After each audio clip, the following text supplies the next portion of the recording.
Dari sidang perdana sengketa Pilpres 2024 di Mahkamah Konstitusi atau MK, terungkap adanya 3 macam malpraktek atau manipulasi pemilu di berbagai negara untuk kepentingan individu atau partai politik dengan merugikan kepentingan umum. Ketiga malpraktek tersebut adalah: pertama, manipulasi terhadap peraturan dan perundang-undangan yang berlaku.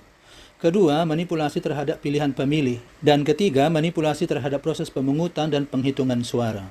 Lebih lanjut, tim kuasa hukum Paslon 01 Anies Baswedan dan Muhaimin Iskandar mengungkapkan ketiga macam manipulasi ini justru terjadi sempurna pada Pilpres 2024 di Indonesia yang dimotivasi oleh ambisi pribadi Jokowi untuk melanggengkan kekuasaannya. Ada 3 tahap yang digunakan Jokowi untuk melancarkan ambisi pribadinya tersebut. Tahap pertama, melancarkan wacana 3 periode masa jabatan presiden. Namun tahap ini gagal karena ditentang banyak pihak. Lalu dilanjutkan tahap kedua, yakni wacana memperpanjang masa jabatan. Tahap ini pun gagal karena juga ditentang banyak pihak. Lalu dilancarkanlah tahap ketiga, yaitu menunjuk calon pengganti dengan mendukung salah satu pasangan calon atau paslon.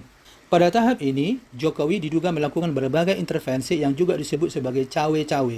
Bahkan seorang aktivis HAM dari luar negeri mempertanyakan praktek cawe-cawe Jokowi ini dalam sidang Komisi Hak Asasi Manusia PBB di Jenewa, Swiss. Setelah melakukan berbagai manuver politik, akhirnya Jokowi mendukung pasangan calon nomor urut 2, di mana putra sulungnya yaitu Gibran Rakabuming Raka diajukan sebagai cawapres. Gibran inilah yang diduga akan dijadikan sebagai penggantinya kelak. Berbagai macam manuver politik pun dilakukan demi menggolkan Gibran sebagai cawapres. Dan benar, pasangan Prabowo-Gibran ini menang telak dengan perolehan suara 58%. Yang menyatakan pemilu di beberapa negara dibayangi malpraktek atau manipulasi untuk kepentingan perseorangan ataupun partai politik dengan mengakibatkan kepentingan umum.